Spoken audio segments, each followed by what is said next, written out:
Most people don't realize how much their personal information is being bought and sold every day. Data brokers are making billions, pulling details about you from public records and the internet, and then packaging and selling it, usually without your consent. That's how your information lands in the hands of scammers, spammers, even stalkers. It's why you get endless robocalls and why ads seem to follow you everywhere. That's where Aura comes in. Aura actively removes your data from broker sites and keeps it off. They also instantly alert you if your information shows up in a breach or on the dark web. But Aura goes beyond data protection. With one app, you get a VPN, antivirus, password manager, spam call protection, dark web monitoring, and even up to $5 million in identity theft insurance. All backed by 24/7 US-based fraud support. Other companies might sell just credit monitoring or just a VPN. Aura gives you all of it, together, at the same price competitors charge for just one service. Start your free trial today at aura.com/remove. Protect yourself now at aura.com/remove. Sono Daniel Grassl e state ascoltando This Week Skating.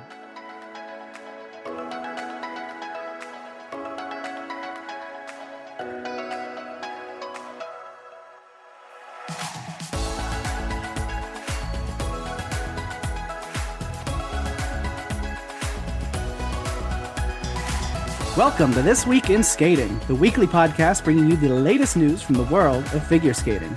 Here are your hosts, Daphne, Gina, and Matteo.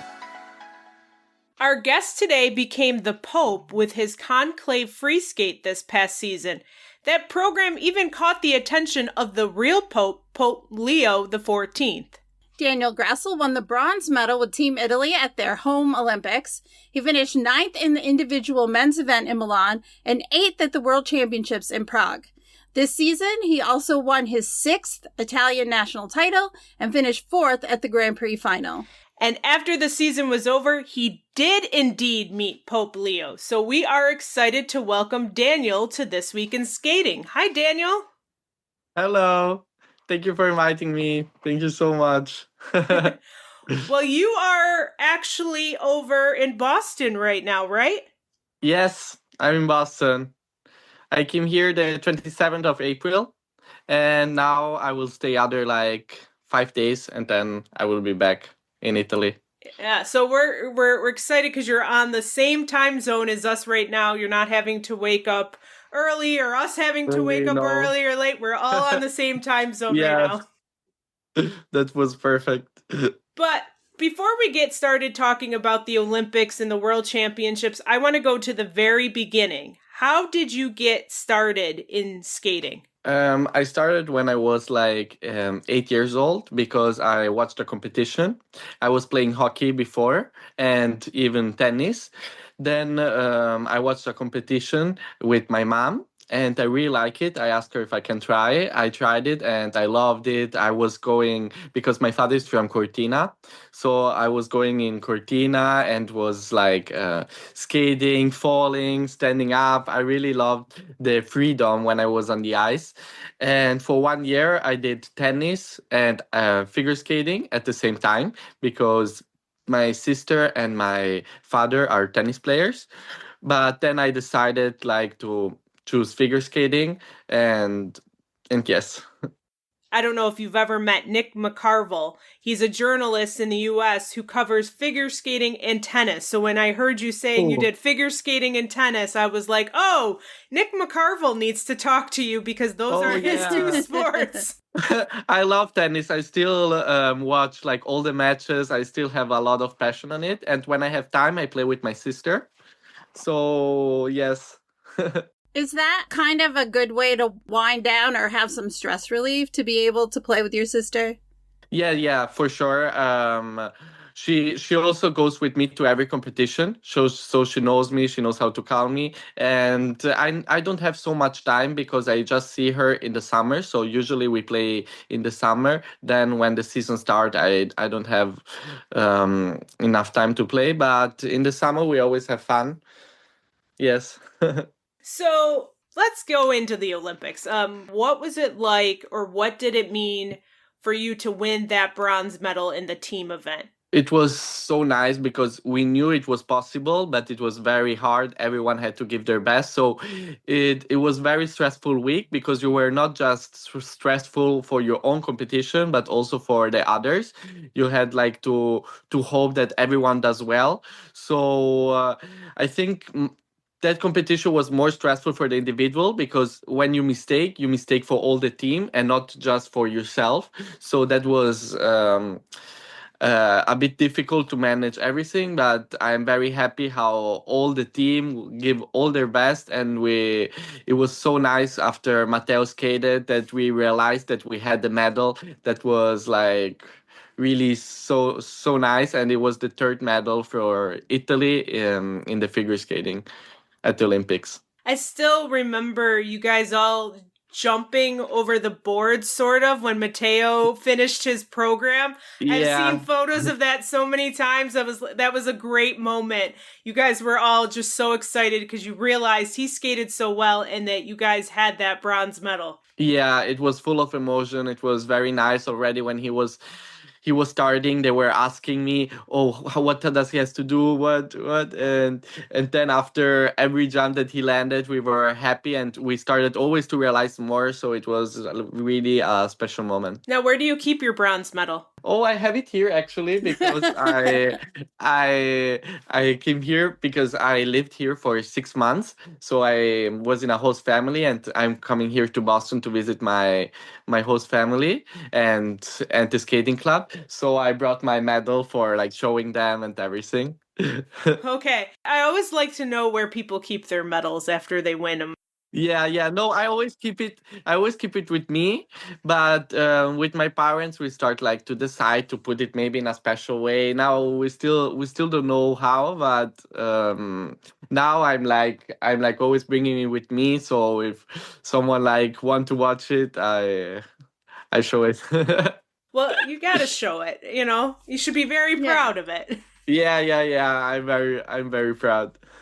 Yeah, it was one of the biggest moments, I think, from this Olympics was watching Team Italy and the celebration and just the genuine emotion that came across from anyone who was watching it. It's funny because Gina and I 2 years ago were talking about, the team event, I think Italy has a really good shot. Look at the pairs and see how everything is lining up.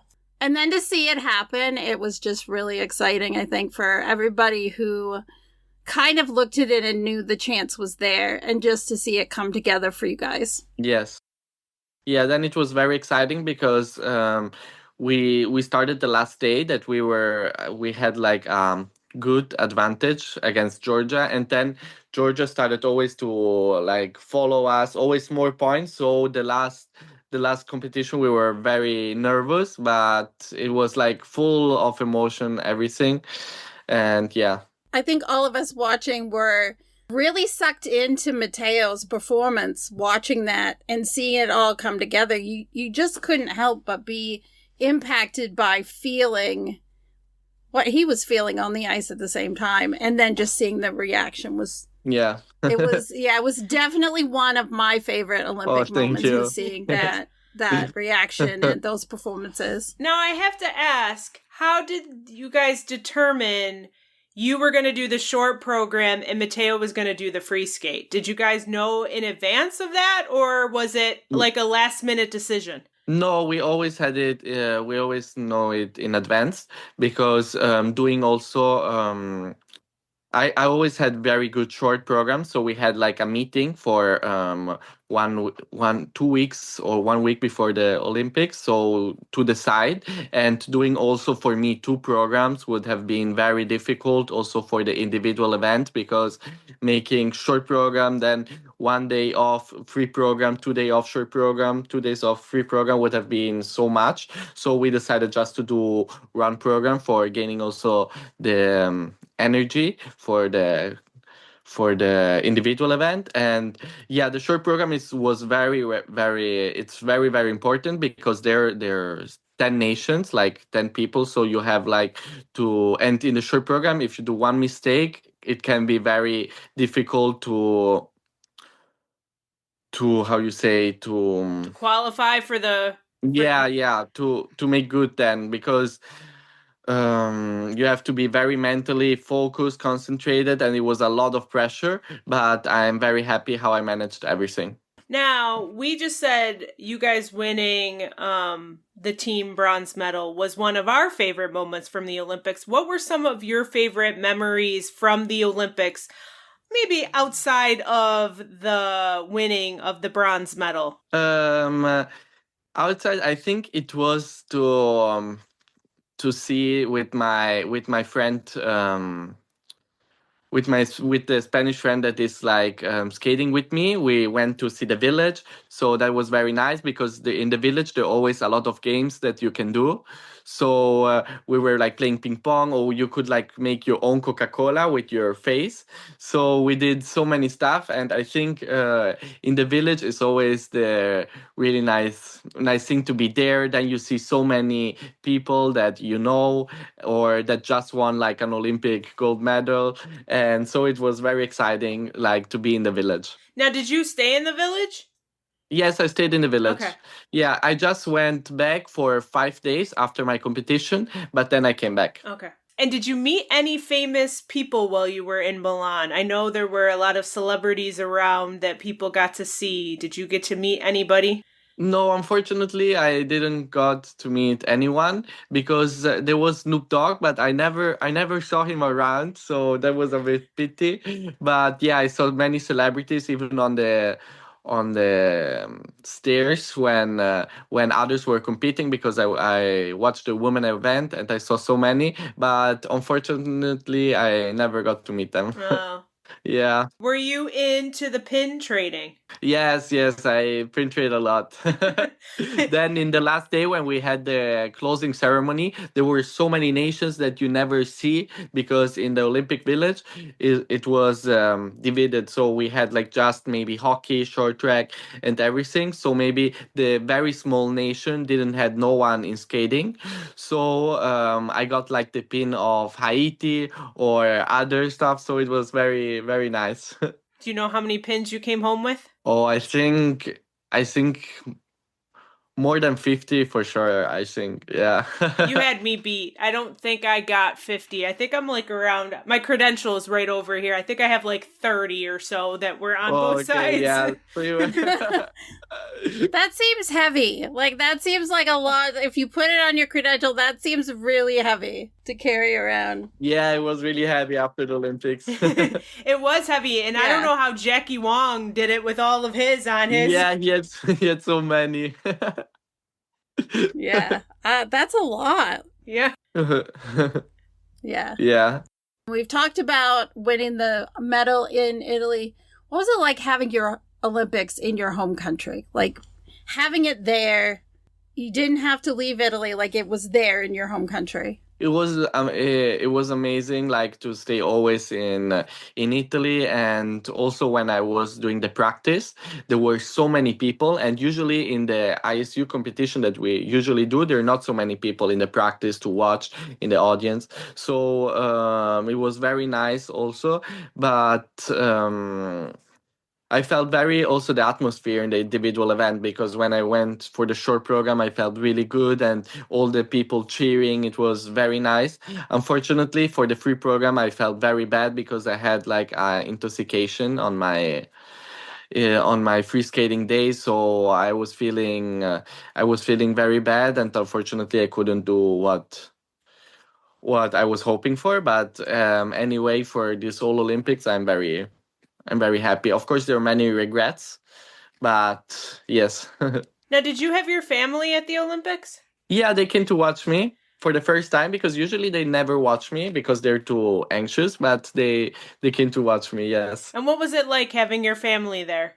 Oh, it was very nice, because usually when my mom watch me, it goes good, and she gives me very much, how you say, calm.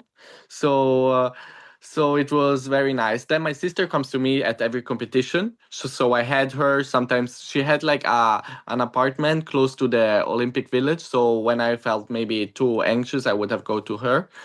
So that was also nice. You competed in the last Olympics, so this was your second Olympics. Mm-hmm. What surprised you most about this Olympics compared to the last one? To the last one, like the first Olympics, everything for me was new. I was really just enjoying the moment, so I really enjoyed everything. Unfortunately, it was very a different Olympics, and it after doing this Olympics, the first one was feeling very different because with the COVID restrictions, there were so many, and we didn't have any audience, so that was. Very different. So having this atmosphere at the Olympics was very special and everything new because you could like go all to the Olympic Village without a mask, or you could have done so many things that I couldn't do for the first Olympics. So it was very different. Yeah, that is something we've heard from other athletes and other journalists that were there in 2022 and then 2026, is that this felt more like a real Olympics with the atmosphere versus all the restrictions that there were in 2022. Yeah. Now, after the Olympics, how did you refocus? Because there was just so much attention with the Olympics. How did you kind of refocus and get your attention for training for Worlds? Yeah, after the Olympics, I did like a bit of break because it was very difficult for me that month because I got fever before the Olympics. Then I couldn't do much training programs. Then I was a bit worried about everything. But after when I went on the Olympic ice, everything was really good. So I skated my short program. Then I felt again bad. I felt very bad where in the practice before the Olympics, like I was doing one jump and I couldn't breathe anymore because I didn't eat anything. Um, so I was very worried about my free skate, like to don't finish it because it was like a lot that I was not doing a free skate because before the Olympics I had fever. Then when I got to the Olympics, I was more concentrated for the short program because the short program was very important for the team event. So that went really planned. So it was a bit after the Olympics, even mentally, it was very. I felt a bit bad sometimes because I know I could have done better if I felt better, and I lost many possibilities. But that's okay. Now I'm concentrating for the World Championship where I want to do my best. So I did 5 days break and then I started again, and the practice was actually going really, really good, and so I got well, very prepared for the World Championship. I feel like a lot of people said they were either sick before the Olympics or sick after the Olympics. So I'm not surprised to hear you say that you were under the Sick weather. during the Olympics, yeah. Yeah. I know, yeah. For me, unfortunately, it was during the Olympics. I would have preferred after it, but it's okay. Sometimes you have to That's it. accept these things, and it will give you just life lessons. And yeah, I try to take it even in a positive way, even if it's difficult. Yeah, that seemed to be a thing. Gina came home. When she came home, she was sick, and then other friends of ours sick came too, back okay. sick too. It's like, what is going on? You go to the Olympics, it's this huge thing, and then what do you bring home? You bring home sick. Sick, You're sick. yes. It's like, okay, I guess it was worth it. Yeah. So, how do you feel you did at the World Championships, given how things were going for you with this illnesses and then just so much attention with the Olympics? How do you think you did for the World Championships? Actually, I was very prepared and I didn't do in the competition what I usually trained. But actually, I'm happy because after the Olympics, mentally and also physically, it's always very difficult. And I'm happy to be back in the top 10 because I proved again that I was at the top 10 at the Olympics and then at the World Championship again. So that builds me also more confidence always for the next season. So, but yeah, I could have done much better, but that's okay. Yeah, after the Olympics, it's always like difficult to get back in shape and mentally for doing it. So after the Olympics, doing the World Championship, there are also many that are not doing it. So I'm happy how I fought for it. Yeah, it's definitely a long season. You know, you throw in the Olympics and then you got Worlds. You guys are skating for a long time. Yeah, a long time and always a lot of pressure because before we had to qualify for the Olympics because it was difficult with the Italian men team that is very strong. So before we had to qualify, then we have to do the Olympics team event, think about all the stuff, and then doing again the World Championship was difficult. Yes. Yeah. You mentioned the strong men's team for Italy. I mean, you guys are not guaranteed to go to the Olympics and Worlds. You're really having to fight for those spots. Yes. So now that the season is like over, what has life been like for you? I went like to I studied. I finished my last thesis, like tesi. Usually in Italian we say thesis for the graduation. So I will graduate actually in 1 week. Okay. Yes. Oh, wow. So Congratulations. Thank This you. is great. Thank you. It was very difficult also because with trying to skate and doing school.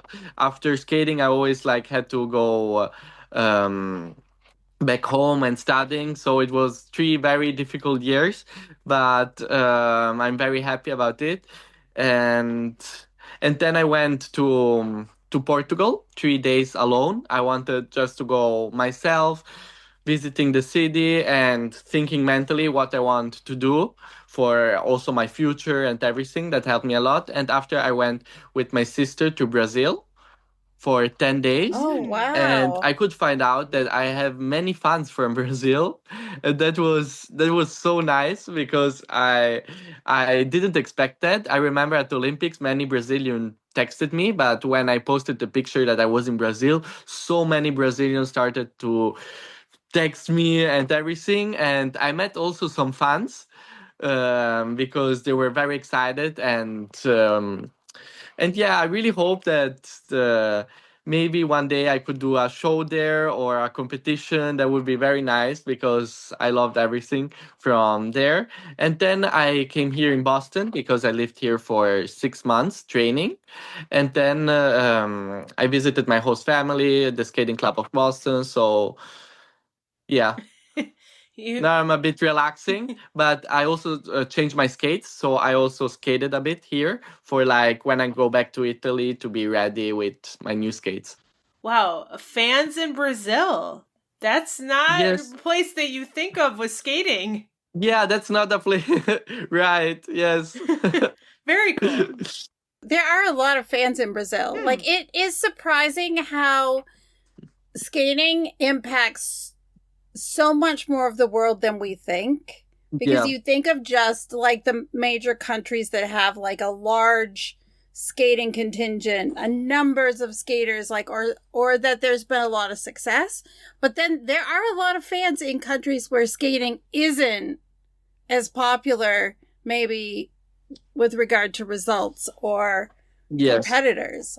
That's true. Now, did you get a lot of suggestions about where to eat or where to go from your fans in Brazil? Yeah. They told me a few places I went to. I ate a lot of meat because the picanha there is very popular. So it was very good places. I'm wondering if your fans in Brazil are going to start like a social media, like a fan group on, Instagram. They should. Oh, that would be nice. Then they could connect with each other too and kind of really build up. And then maybe we might get the show there. Maybe we'll have a show in Brazil. Would be very cool, yes. Yeah. I bet that would be popular. I bet that there are a lot of skaters who would love to do a show in South America. Yes. Because it's not something that's common. It's not something that's been done. Yeah. Now, what were you studying in school? I was studying cinematography. Ooh. Yes. Oh, yes. So now I'm graduating. I really like the cinematography. I always my passion is really always to go to the cinema to watch the new movies that comes out. So yeah, now I graduated in cinematography, but I want also to study something else for having like a plan B because I'm in the police. So after that we skate, we can stay in the police and then work there. So I want to study now criminology. Yeah, and I hope to make a movie in the future about figure skating and everything. That would be a goal for me. But So I have to ask, because I have a movie podcast. So in addition to this, I also podcast about movies and TV. What type of movies are your favorite? What do you like? Yeah, I really like animation movies a lot. Okay. And how you say, mysterious movie, like mysteries. Mysteries. Yeah. Usually in Italian we say giallo, but I don't know in English how it is called. It's like Poirot and all this stuff. Oh, yeah, mysteries. Mysteries. The ones that you have to figure something out. Like something's happening. Yes. Yeah. Okay. And you have to figure it out. I like the ones that have the twist at the end that you don't see coming. Yeah, that's true. Yes. And then you want to go back and watch it again to see if you can see any clues to what's happening. Yeah. Okay. Yeah, those are fun. I like to figure it out. That's what I like. I like a lot of TV and movies like that too, because I want my brain to be working and thinking about it. Yeah, for me the same. I want yeah. But usually I watch all kind of movies. Like always when a new movie that gets so much attention comes out, I usually always watch it. So most people don't realize how much their personal information is being bought and sold every day. Data brokers are making billions pulling details about you from public records and the internet, and then packaging and selling it, usually without your consent. That's how your information lands in the hands of scammers, spammers, even stalkers. It's why you get endless robocalls and why ads seem to follow you everywhere. That's where Aura comes in. Aura actively removes your data from broker sites and keeps it off. They also instantly alert you if your information shows up in a breach or on the dark web. But Aura goes beyond data protection. With one app, you get a VPN, antivirus, password manager, spam call protection, dark web monitoring, and even up to $5 million in identity theft insurance, all backed by 24/7 US-based fraud support. Other companies might sell just credit monitoring or just a VPN. Aura gives you all of it, together, at the same price competitors charge for just one service. Start your free trial today at aura.com/remove. Protect yourself now at aura.com/remove. which movie are you looking most forward to coming? Because there's so many good ones coming out. So much, yes. I'm looking forward about the new Hunger Games that will come out in November. Yeah. I'm very excited about this because I really love the last one. And I still didn't watch the David West Prada too, but I will watch it here in America on Tuesday. So I saw it. You saw it. It's good. I did. It's in Milano. I heard in Milano and Como. Yes, right? Yes, it is. So I loved it because they had it in Milan because with the Olympics and everything, it just was so cool to kind of see everything go back and see places that we saw when they were covering the Olympics. Like they were showing different landmarks in Milan. Okay. And so it was very cool.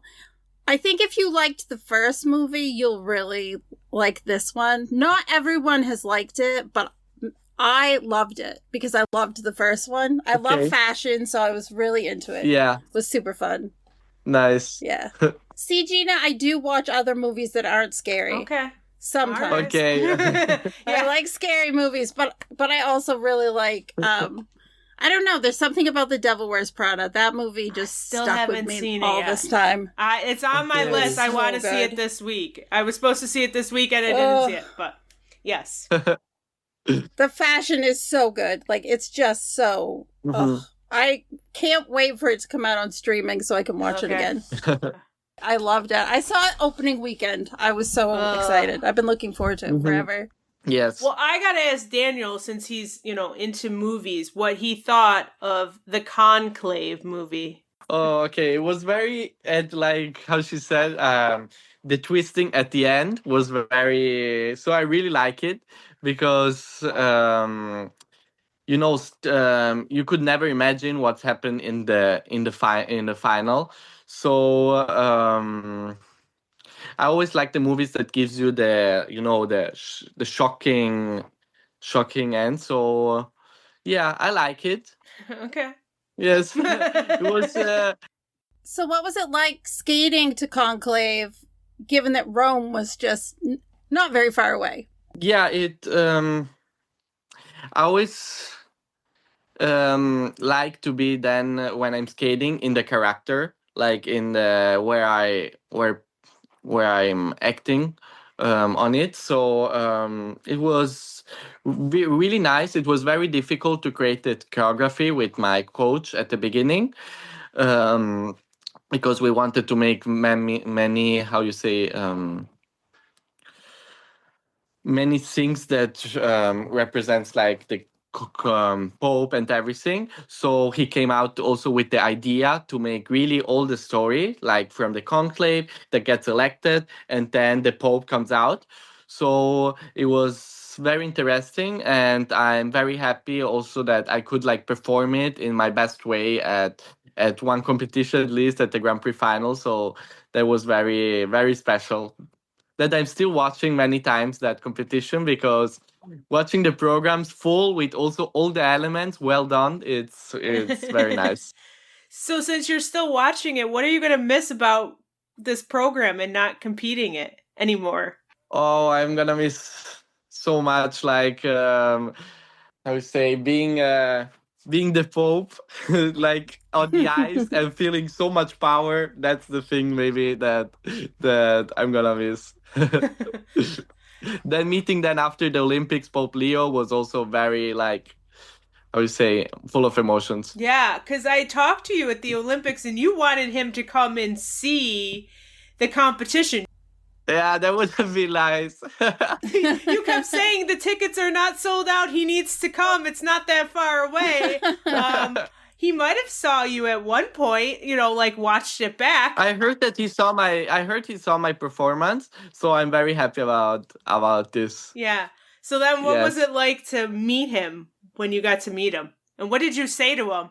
I got it before the World Championship, so I was like very happy about this.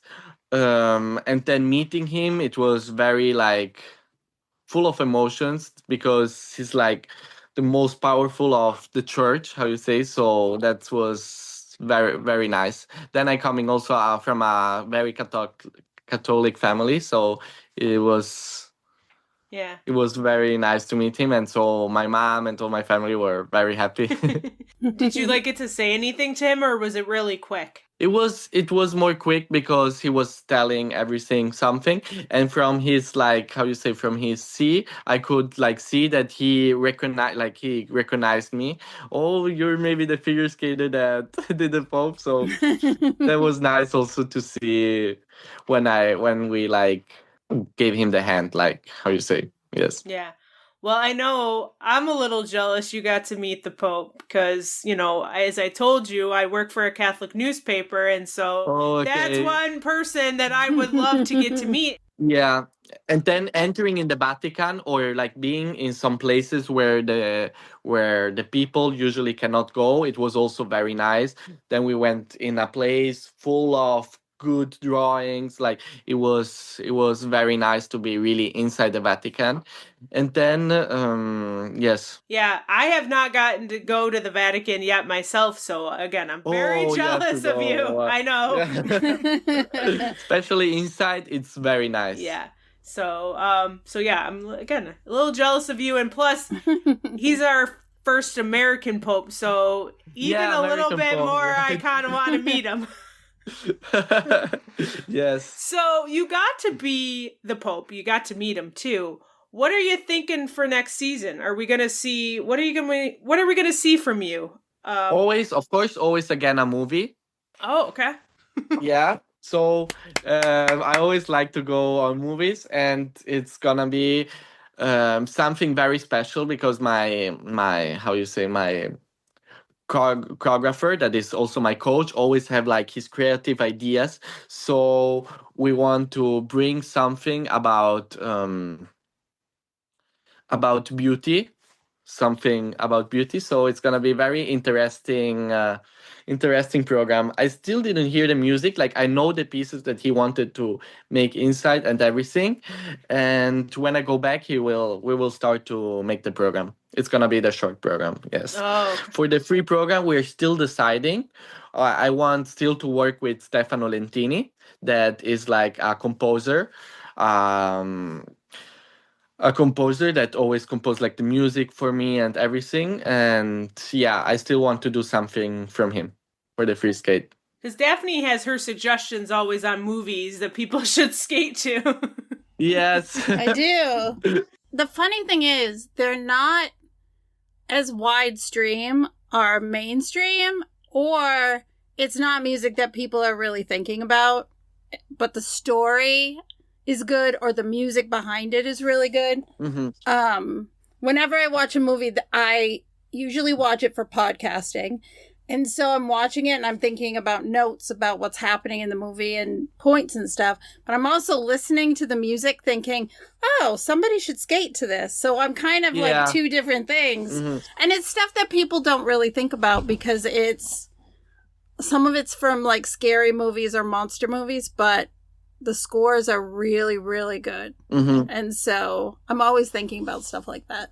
Yeah, usually also me when I go like to the cinema or like see the movie, I always pay very attention on the music behind it. Maybe that can be used for a skating program, and also like the emotions that it gives me, and if I really want to skate on it. So that's really nice. Actually, it's the movie that I will skate. It's I think it came out 2 or 3 years ago. So I didn't watch it on the cinema, unfortunately, and I watched it lately, like 2 weeks ago. Okay, All right. Are we going to see any costume changes from you this season? I don't think so. I already had a lot of costume changes in my programs. I also did Joker. I don't know if you ever saw my program of Joker, but there I also did a costume change. Very nice. So I think that fits though. With Joker, he goes through such a change in the whole in the whole movie, that yeah.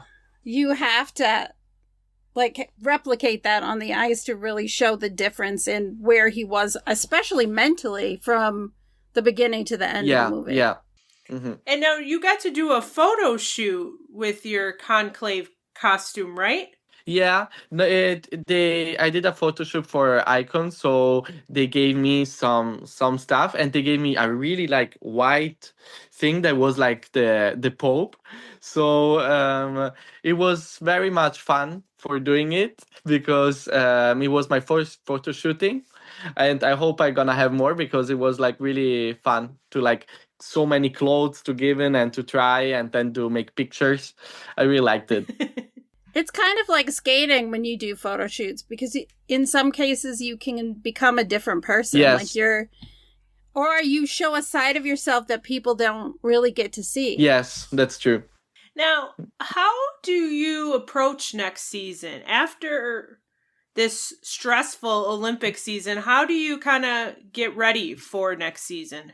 I'm actually very excited. You know, when usually you're doing the season, sometimes you think about yourself, "Oh, do I really want to do this still next year?" It's like very hard, very stressful.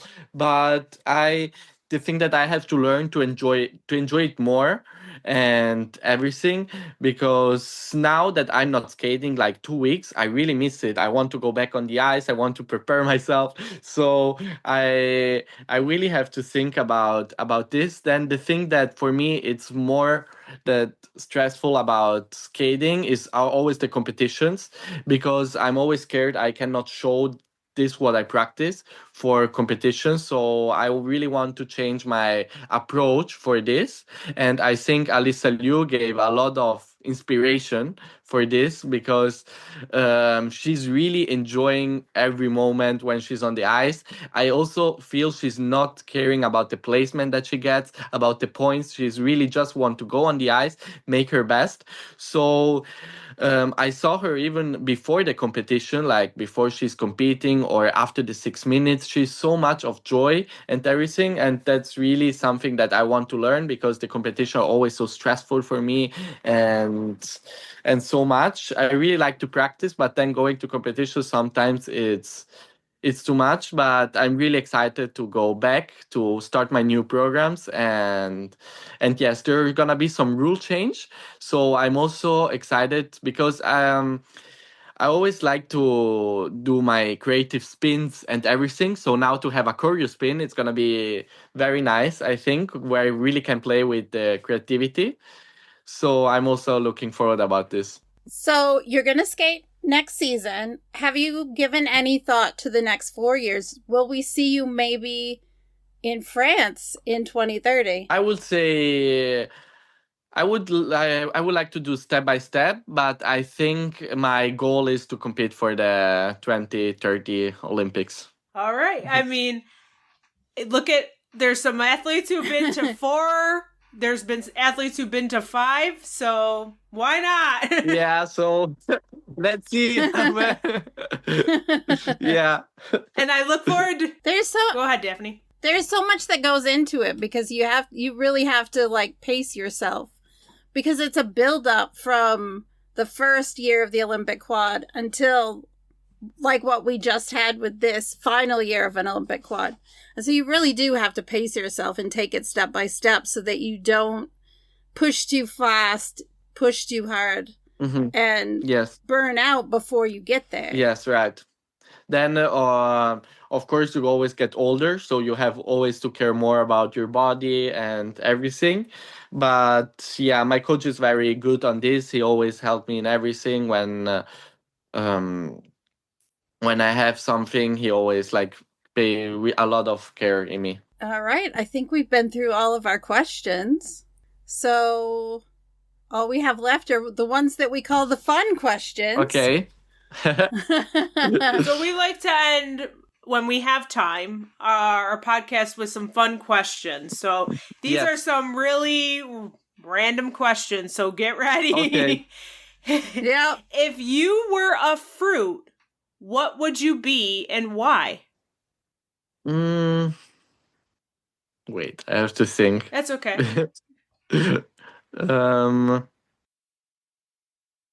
The thing, I know the fruit that I like and I would like to be, but not why. Okay, then you don't have to say why. Okay, passion fruit. Oh, passion fruit. That's a good fruit. Yeah. Yes. Okay. That is a good fruit.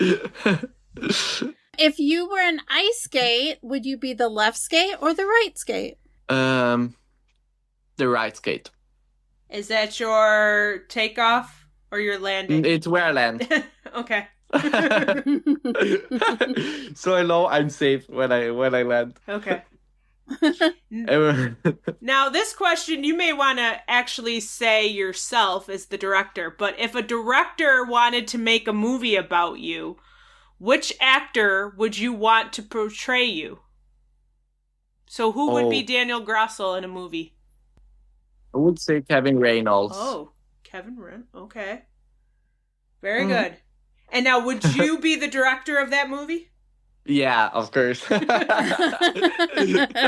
mean, who knows the story better than you, right? Yeah, yes. There will be a lot to tell, so... So, what is your go-to guilty pleasure song? Like, what is a song that people might be surprised that you like it? It's on your playlist. You never skip it. I really love Brazilian musics. Yeah. I really like Mequenvinho, how he like... So usually I always listen to Brazilian music. Mm-hmm. So I think you need to visit Brazil again. Yeah, I know. Yeah, I think so. That's got to be an annual trip for you. Yes, yeah, I think. Yes. I think so. Okay, you are granted 3 wishes. What are they? And you can't ask for more wishes. Okay. 3 wishes that... what that... I would say that everyone is happy. That would be a wish. Then peace. And a wish for me, becoming a director. Okay. I like your wishes. Yeah. Those are great wishes. Daniel, I'm interested in what movie you put together. I'm sure the cinematography would be really good. Yes. So I look forward to that. When I will finish my skating career, for sure, I will All right. And I want you should make a movie about skating where it's actually real. We have so many of these skating movies where they say the skater is doing a triple axel and the skater is not taking off forward, they're taking off from the back. Yeah, I know. Yeah. So I know. if you make a movie about skating, I want it to be totally accurate. Yeah, we need that. I feel like that's the biggest complaint from fans when there's a new movie or something or the series is, why are they saying it's something it isn't? Or why is this competition? Happens. Yeah. It does all the time. Yeah. It'd be great to have it be real. Mm-hmm. So the last one, you are stuck on a deserted island with 3 skaters, past or present. Who would you be stuck on the island with? Now, you can just be on the island to have a good time. You're not shipwrecked or anything. Or it could be you're trying to figure out how to get off the island. I would say Laganaki. Oh. Yes. And she's kind of friends with sharks right now after all her shark programs. Yeah, so she can maybe take a shark and we can go on it and go away from the island.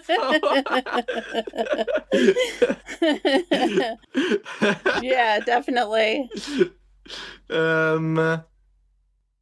Then, who else? I would say Jari Kessler. He's a Croatian figure skater that is my best friend. So he would like... and Anna Pezzetta. Oh, okay. Yes. Okay. All right. She has a lot of power, so she can... Yes. I have a feeling you guys are not going to have any trouble getting off the island with those 3. Yes. Yeah. Well, Daniel, thank you so much for taking the time to meet with us and chat with us about your season and everything else. It's been great to talk with you. Yeah, it was great. Thank you. We wish you good luck with the upcoming season. We look forward to seeing what you bring. Yeah. Thank you so much. Thanks for tuning in to another episode of This Week in Skating. Remember, you can keep up with us throughout the week by visiting our website at www.thisweekinskating.com. Connect with us on social media for additional updates. You can find us on Twitter at This Week in Skating without the E's, or Facebook, Instagram, and Threads at This Week in Skating. You got a burning question or feedback for Gina, Daphne, or Matteo? Reach out to us via social media or drop us an email at thisweekinskating@gmail.com. And if you're really enjoying the show and want to support us further, consider joining our Patreon community at patreon.com/thisweekinskating. Until next time, have a nice week.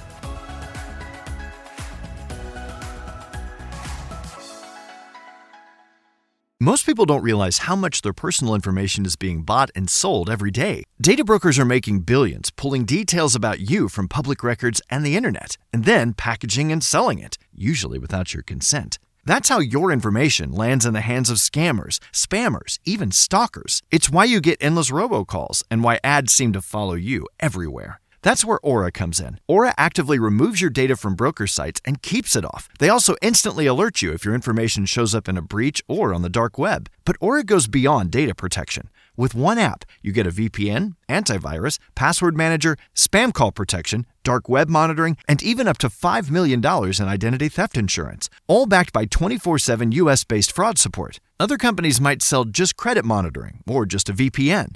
Aura gives you all of it, together, at the same price competitors charge for just one service. Start your free trial today at aura.com/remove. Protect yourself now at aura.com/remove.